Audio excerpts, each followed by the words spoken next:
Pertama adalah peringatan Allah dalam surat An-Nisa ayat 9 yang tadi telah kita bacakan dalam mukadimah. Allah berfirman, "Wal yakhshal ladzina law taraku min khalfihim dzurriyyatan dhi'afa khafu 'alaihim." Hendaknya para orang tua merasa khawatir jangan sampai mereka meninggalkan generasi yang serba lemah.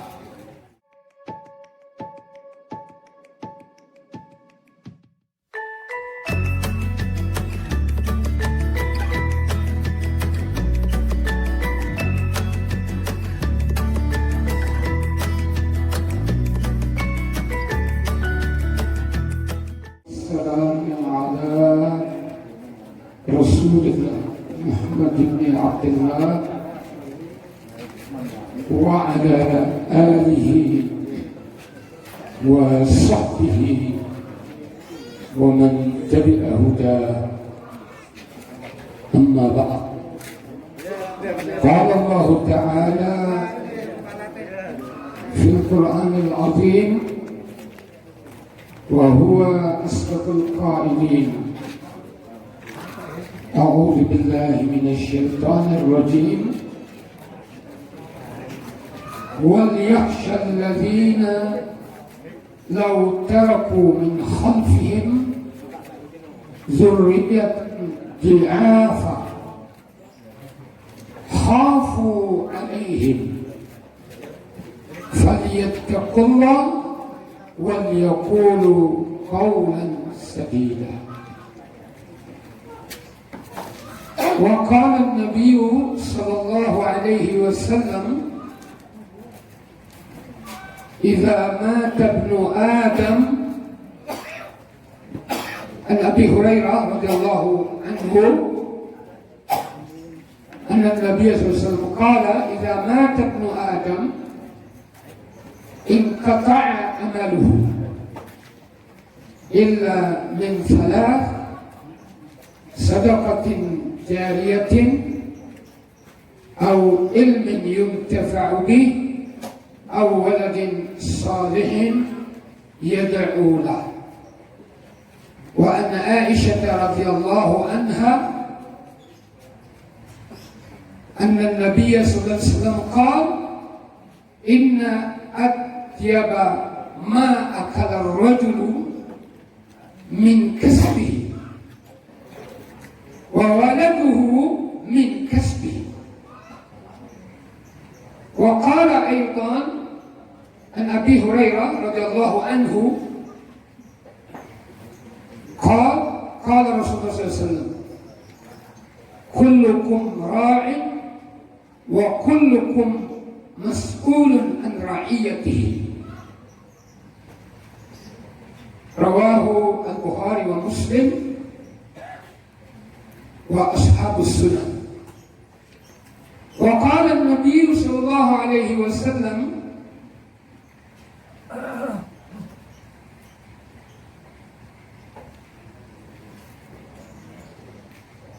وقال النبي صلى الله عليه وسلم إلى Bapak dan saudara hadirin para undangan yang dimuliakan oleh Allah, wabil khusus sahibul hajah al-ustaz al-imam, ini karena beliau saya tahu adalah imam masjid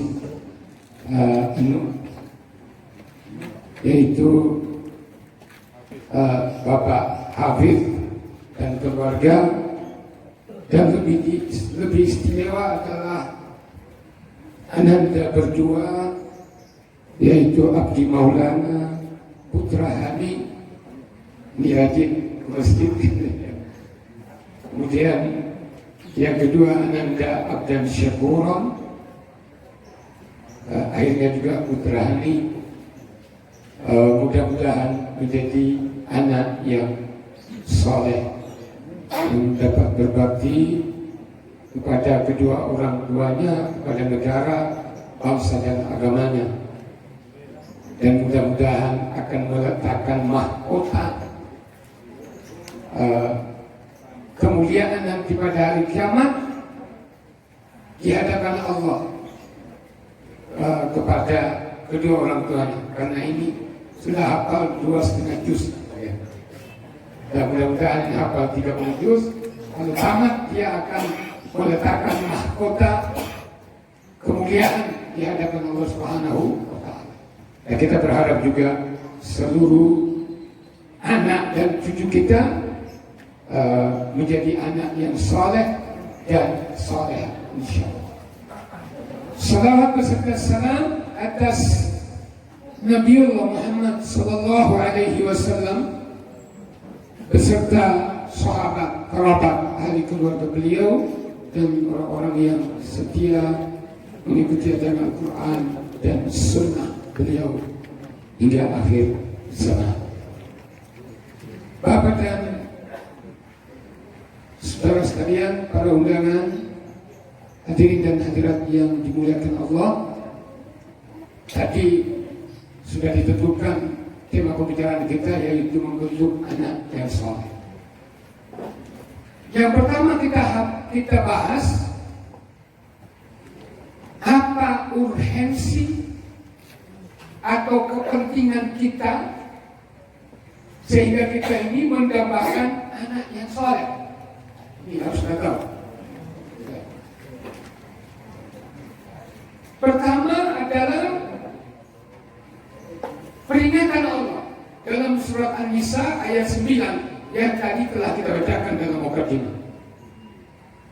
Allah berfirman, "Wal yakhshal ladzina law taraku min khalfihim dzurriyyatan dhi'afa khafu 'alaihim." Hendaknya para orang tua merasa khawatir jangan sampai mereka meninggalkan generasi yang serba lemah. Karena Allah menggunakan kata nakirah di situ.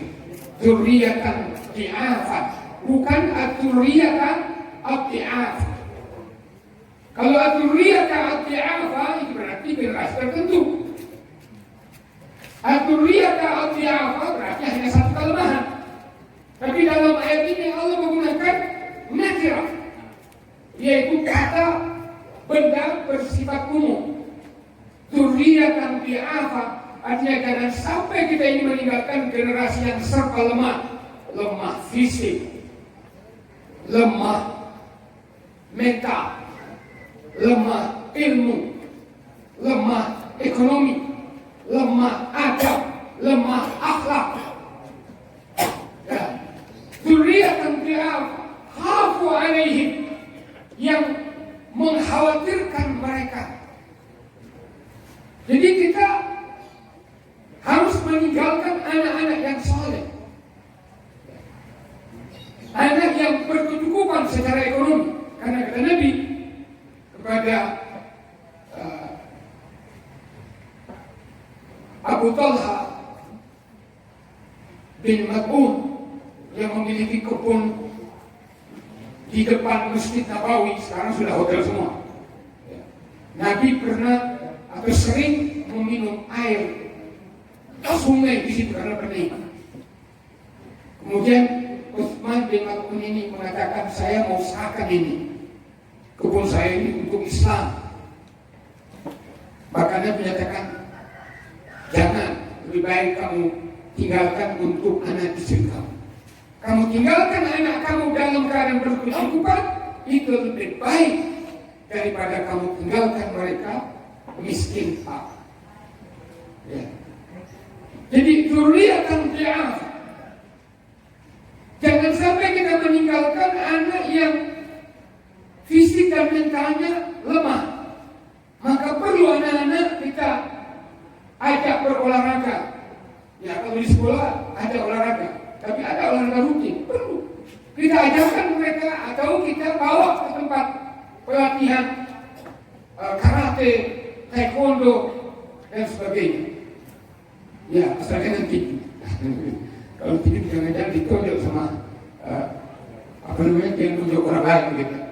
Jadi hanya olahraga sekaligus bela diri. Ini perlu perhatikan ayat surat An-Nisa ayat 9 tadi. Dzurriyyatan bi'afa, kita jangan sampai meninggalkan anak-anak kita ini lemah ilmunya.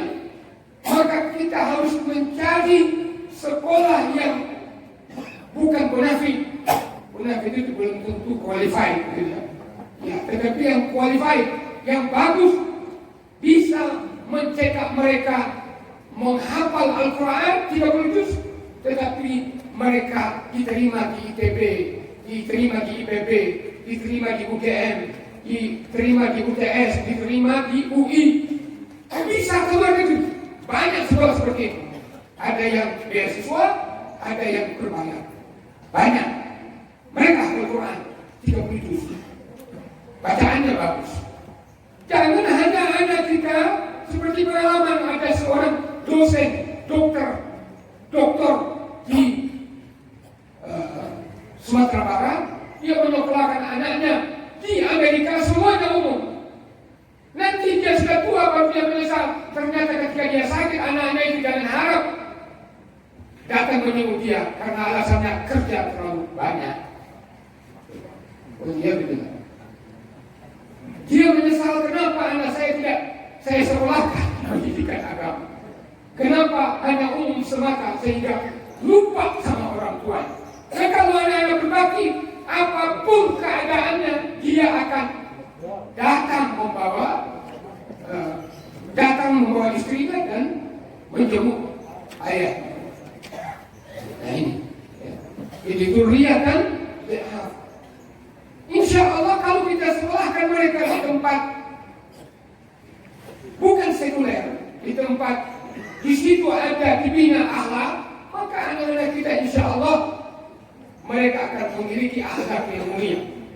Akhlak ini yang penting. Sekarang ini banyak anak-anak yang tidak punya akhlak.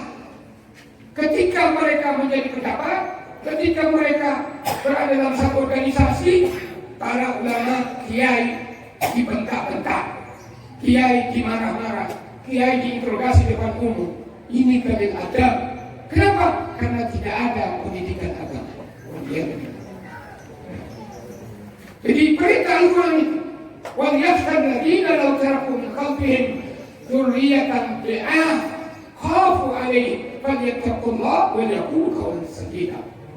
Ini berarti falyattaqullaha dalam mendidik anak kita harus berdasarkan ketakwaan, mendidik anak dengan kelembutan sebagaimana yang dicontohkan oleh Nabi Ibrahim. Nabi Ibrahim diperintahkan melalui mimpi untuk menyembelih anaknya. Diuji oleh Allah Subhanahu wa Ta'ala, tapi tidak mentang-mentang, hei Ismail, sini kamu tak sembelih, enggak. Tapi ada dialog antara orang tua dan anak. Falamma balagha ma'ahu sa'ya, tatkala Ismail telah mencapai as-sa'ya, umur balik yang sudah bisa mengangkat batu besar, itu as-sa'ya. Kala Nabi Ibrahim ini membawa Ismail ke daerah Mina saat ini. Beliau berkata kepada Ismail, ya bunayya, wahai anakku, inni ara fil manam, aku melihat dalam mimpiku, anni azbahu, bahwa aku diperintahkan menyembelihmu. Fanzur ma'adha tara, coba pikirkan bagaimana pendapatmu. Bagaimana pendapatmu? Jadi ada dialog. Nah ini jadi kelembutan. Apa jawab Ismail yang dibina, dididik, digembleng oleh seorang perempuan salehah, yaitu Siti Hajar. Ayahnya baru ketemu 3 hari mau menyembelih dia. Dan kalau kita anak sekarang ini bapakku segan gitu. Tapi apa kata Ismail? Ya abatif'al matu. Wahai ayahku, laksanakan perintah kalau memang itu perintah dari Tuhan. Laksanakan. Satajiduni insyaallah minas sabirin. Engkau akan mendapatkan aku termasuk orang yang bersabar. Masya Allah. Tapi kata kata Ismail, sebelum engkau menyembelih aku, tajamkan dulu pisau. Tutup matamu, buka bajuku, ikat tangan supaya tidak mengganggu konsentrasi. Tapi karena kemudian hanya ketika Ismail Nabi falamma aslama wa tallahu liljabini, kalau keduanya sudah pasrah, Ismail sudah meletakkan lehernya untuk disembelih, Nabi Ibrahim sudah mau menggorok leher anaknya, datang Jibril membawa ini ada lahul bala'u ya Ibrahim, laqad sadaqta ru'ya, mimpimu sudah kamu laksanakan, kamu benarkan. Kemudian ujian belakang dibawa Kibash oleh Jibril alaihissalam, dilihatkan dari surga. Masya Allah. Wa fadainahu bidhibhin azim. Dan ini contoh anak yang saleh, yaitu Ismail alaihissalam. Jadi ini urgensi yang pertama. Urgensi yang kedua, Nabi menyatakan, "Idza mata ibnu Adam," dari Abu Hurairah dan dari Bukhari Muslim dan muttafaqun alaih, yang disepakati oleh para ulama periwayat hadis. Idza mata ibnu Adam inqata'a 'amaluhu. Apabila anak Adam meninggal sudah terputus amalnya. Artinya orang yang sudah mati tidak bisa lagi puasa, sholat, termasuk berdoa. Tidak ada lagi amalan yang sampai kepadanya kecuali 3 perkara. Ya. Sedekah jariyah, sedekah jariyah yang wakaf, orang bangun masjid, termasuk orang yang mewakafkan karpet, umpama selama karpet itu digunakan untuk beribadah, selama itu dia dapat pahala. Ya, kita tidak bahas. Kemudian yang kedua, ilmu yang terbaru, ilmu yang bermanfaat. Ini para guru. Guru itu A mengajar B, dia dapat pahala dari B. B ini mengajar C B dapat pahala dari C. A juga dapat dari B dari C. Sampai Z. Seperti MLM, Masya Allah, itu guru bermanfaat. Nah yang ketiga, awaladin salihin yad'ulah, anak yang saleh yang mendoakan, ya, mendoakan orang tua. Nah ini anak yang saleh itu juga seperti MLM. A punya anak, anaknya ini mendoakan, maka A dapat pahala, dosanya bisa dihapus. B, anaknya si A tadi punya anak lagi C sampai Z, anak bapaknya A ini dapat terus menerus, itu nyambung. Ya. Nah kita ini diajarkan oleh Allah Subhanahu Wa Taala dalam surah Al-Isra dan surah Nuh, itu digabung. Dalam surah Al-Isra dikatakan wa qur rabbirhamhuma kama rabbayani shaghira. Dalam surah Nuh Nabi Nuh berdoa, Rabbi firli wali walidayya. Jadi di Nuh, surat Rabbi firli wali walidayya, di terakhirnya di Al-Isra warhamhuma kama rabbayani shaghira. Nah kita ini menurut riwayat Tirmidzi, hadiah yang paling berharga kita berikan kepada kedua orang tua kita, yaitu mengistighfarkan mereka, baik yang masih hidup apalagi yang sudah meninggal, dengan doa Rabbi firli wali walidayya warhamhuma kama rabbayani shaghira. Nasir Bakhtiar Nasir itu menjelaskan ini sebanyak-banyaknya, minimal dalam setiap hari itu 100 kali kita membaca Rabbi firli wali walidayya warhamhuma kama rabbayani shaghira. Bila perlu 1000 kali, 10.000 kali, sebanyak-banyaknya. Ya. Kita cicil setiap waktu, 200. Jadi 5 waktu berarti 1000 untuk ayah ibu kita. Kemudian hadis ketiga, berdasarkan hadis Nabi, dia menyatakan ini dari Aisyah radhiyallahu anha, dicatat oleh Ibnu Majah. Bahwa Nabi bersabda, Inna atyaba ma akala rajul min kasbi.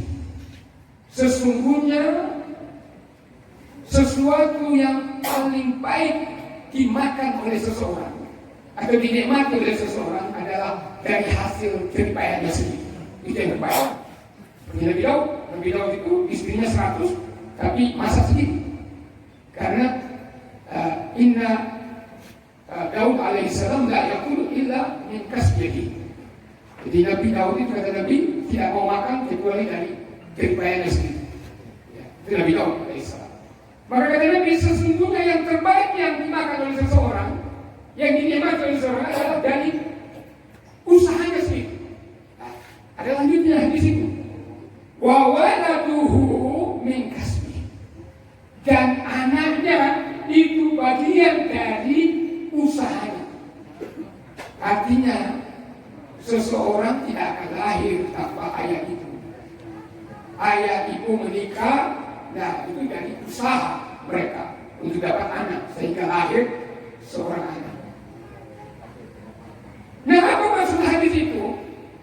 Hadis ini mau didoakan atau didoakan, dikirim atau tidak dikirim, kalau seorang anak melakukan kebaikan, otomatis orang tua dapat kebaikan.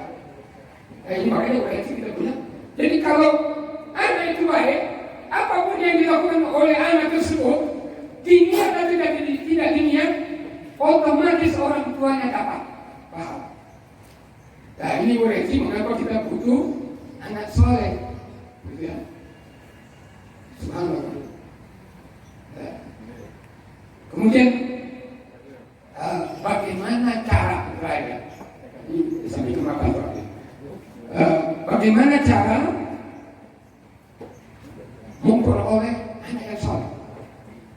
Tentunya kita kembali pada Al-Quran. Ya. Nabi Ibrahim alaihissalam dalam surat As-Saffat,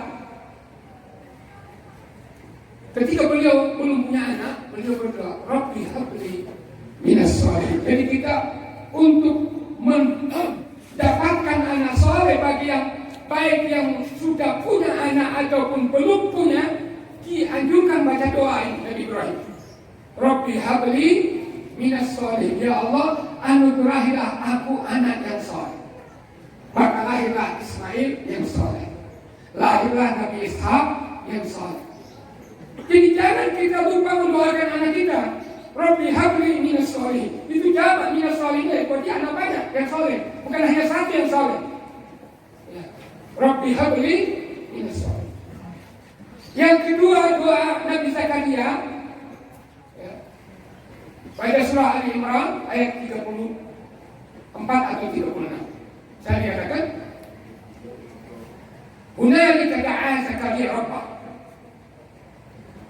Setelah Nabi Zakaria melihat masuk ke biliknya Maryam, setiap kali masuk, kullama dakhala 'alaiha Zakaria wajada indaha rizq. Nabi Zakaria ini mendapatkan buah-buahan di kamarnya, di biliknya Maryam. Nabi Zakaria bertanya, apa lagi hada? Ya Maryam, dari mana engkau peroleh ini, Maryam? Qalat huwa min indillah. Tidak ada pintu yang terbuka, tidak ada ventilasi. Yang pegang kunci itu hanya Nabi Zakaria. Tapi Nabi Zakaria, dia menjadi heran pada Nabi. Kok tiba-tiba ada? Apakah ada orang yang masuk? Kenapa demikian? Itulah Maryam itu waliyatullah. Waliyatullah artinya dia kekasih Allah, bukan Nabi. Maka para ulama, dia bukan Nabi. Sekalipun dia dapat wahyu, sekalipun dia dapat karamah seperti waliyah. Dia waliyah. Ya. Oleh sebab itu Nabi Zakaria berdoa, hunalika da'a Zakaria rabbah, qala rabbi habli min ladunka dzurriyyatan thayyibah. Nabi Zakaria berdoa, ya Allah, anugerahilah aku anak-anak turunan. Jadi bukan hanya anak, tapi turunan anak kita sampai 7 turunan, sampai puluhan turunan. Anugerahilah aku turunan yang baik-baik, dzurriyyatan thayyibah. Inna kasami'ud du'a. Jadi kita berdoa jangan hanya untuk diri kita, tapi untuk anak kita, istri kita, turunan kita sampai baik. Ya. Kemudian yang kedua, bagaimana caranya selain berdoa? Ya tentunya kita mendidik mereka dengan baik. Ya. Kitalah yang menentukan pendidikan anak kita. Berdasarkan hadis dari Abu Hurairah, rawahu Bukhari Muslim. Itu Nabi katakan tadi, kullu mauludin yuladu 'alal fitrah. Setiap anak yang lahir itu dilahirkan suci sekalipun itu anak zina. Ya, ada anak lahir dari perzinahan, maka disebut anak haram, sebenarnya bukan haram. Dia anak itu tidak punya dosa. Yang dosa itu adalah kedua orang tuanya yang berzina. Maka seluruh anak yang lahir, mau anaknya orang kafir, mau anaknya orang mukmin, halal fitrah. Mereka lahir dalam keadaan suci, artinya tidak membawa dosa, tidak mewarisi dosa orang tuanya. Fa'abawahu yuhawidan, maka kedua orang tuanya lah yang menjadikan anak itu Yahudi, au Nasrani, maka kedua orang tuanya lah yang menjadikan anak itu Nasrani, au Majusi, atau menjadikan seorang Majusi. Artinya disepakati oleh para ulama bahwa kalau anaknya seorang Yahudi atau Nasrani atau Majusi, otomatis dia itu bapak, kecuali dia dapat hidayah, dia Muslim. Seperti anak yang di Tanzania, ya, sekarang sudah tua, umur 7 tahun, dia sudah mengislamkan lebih dari 7 juta orang. Ya. Karena tiba-tiba dia, anak bapaknya Katolik pendeta yang kemudian masuk Islam, tapi dia bisa berbahasa Arab, dia bisa berbahasa Prancis, bahasa Inggris. Dia mengislamkan jutaan orang. Itu hidayah dari Allah Subhanahu wa Ta'ala. Tapi secara normal orang anak-anak itu ikut bapaknya. Jadi kalau kita Muslim, ya anak kita otomatis jadi Muslim. Tetapi yang dimaksud oleh para ulama hadis ini, bahwa yang sangat berperan menentukan pendidikan anak adalah kita orang tua. Nah, kalau kita tidak mampu mendidik secara langsung, maka kita wakilkan kepada ulama yang lain. Karena memang angel orang kalau mendidik anaknya sendiri. Karena mengapa? Ya kita laki-laki kerja kadang-kadang pagi sore siang malam kerja, tidak terurus anak-anak. Anak-anak hanya ditangani oleh pembantu. Ya. Maka kita carikan mereka, ya maaf, bukan berarti pondok itu, pesantren itu kuno beda. Tapi sekarang ini banyak pesantren yang modern. Insya Allah di sana kita titipkan anak-anak kita. Ya. Jadi upaya mendidik, tetapi tidak bisa karena asas pendidikan Islam, ya, asas pendidikan Islam. Sebenarnya magister saya pendidikan Islam, bukan sains, gitu ya. Cuma MS itu magister studi Islam, ya, itu bidang pendidikan.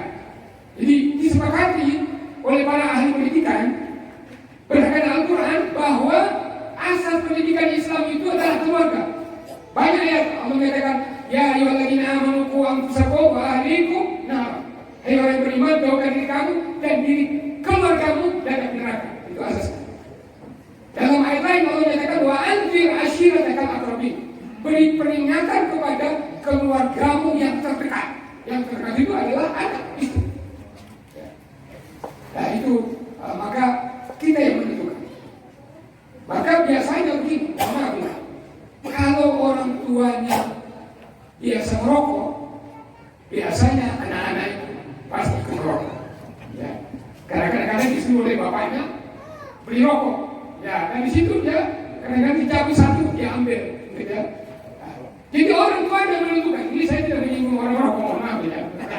Itu saya hanya mencontohkan bahwa anak itu pasti manut kepada orang tua. Oleh sebab itu ya kita kalau memiliki anak yang soleh, ya kita juga harus memberi contoh. Kita berbakti pada kedua orang tua. Sebagaimana itu, hadis Nabi menyatakan, birru aba'akum tabirrukum abna'akum. Berbaktilah kalian kepada orang-orang tua kalian, nanti anak-anak kalian ikut berbakti pada kalian. Artinya kita mencontohkan terlebih dahulu bagaimana kita menghormat kepada kedua orang tua kita. Kalau sudah tidak ada, ya kita doakan. Insya Allah anak-anak itu akan ikut. Dan insya Allah akan dibentengi, dibela, dilindungi oleh Allah Subhanahu wa Ta'ala. Seperti dalam surat Al-Kahf. Al-Kahf itu anak dibunuh oleh Nabi Khidir. Kenapa? Ternyata orang tuanya soleh. Anak ini jangan sampai menjadi maksiat merugikan orang tua. Dilindungi oleh Allah. Yang kedua, Nabi Khidir alaihissalam menegakkan rumah yang sudah reot, yang sudah jatuh. Misalnya oleh Nabi Musa alaihissalam, mengapa kita kan tidak diberi makan? Ya, kata Nabi Khidir alaihissalam terakhir, ini rumah milik milik seorang saleh yang sudah meninggal, anak-anaknya masih yatim. Maka Allah memerintahkan supaya ditegakkan karena ada perbenaran harta mereka di dalam. Jadi orang tua yang saleh itu dilindungi oleh Allah anak-anak. Ya. Jadi kita tentunya memberikan itu. Bapak dan saudara sekalian, saya kira tidak kalau saya terlalu lama, ini tidak kurangnya mohon maaf. Ini sekalian kita berdoa. Bismillahirrahmanirrahim. Alhamdulillahirabbil alamin. Hamdan yuwafi ni'amahu wa yukafi mazidah. Ya Rabbana lakal hamdu kama yanbaghi li jalali wajhika wa 'azimi sultanik. Subhanaka la nuhsi thana'an 'alaika anta kama asnaita 'ala nafsik. Wa lakal hamdu hatta tarda, wa lakal hamdu idza radit, wa lakal hamdu ba'da ar-ridha, walhamdulillahirabbil alamin. اللهم صل على محمد، اللهم صل عليه وعلى آله. اللهم إنا نسألك السلامة والعافية والمعافاة الدائمة في الدين والدنيا والآخرة. اللهم سلمنا وسلم من معنا وسلم ما معنا. اللهم احفظنا واحفظ من معنا واحفظ ما معنا. اللهم احفظ ديارنا واحفظ أهل ديارنا واحفظ ما في ديارنا.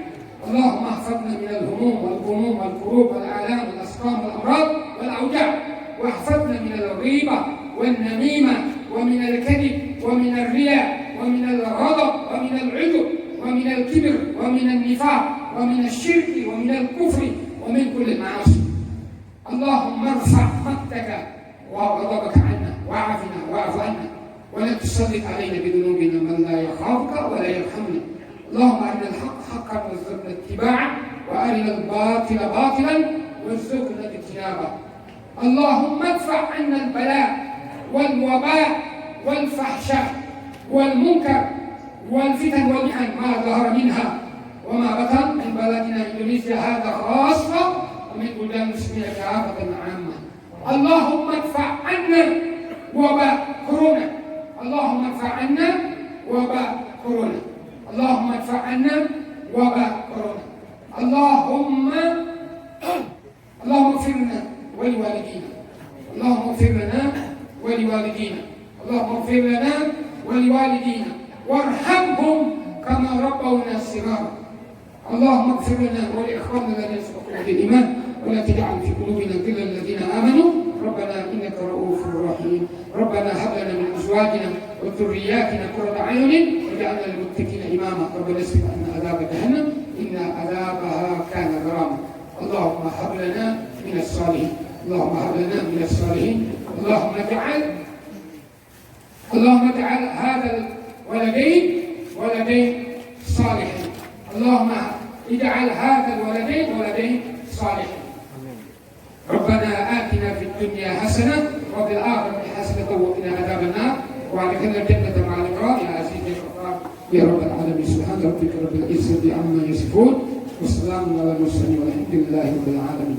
سبحانك اللهم وبحمدك أشهد أن لا إله إلا أنت أستغفرك وأتوب إليك. السلام عليكم ورحمة الله وبركاته.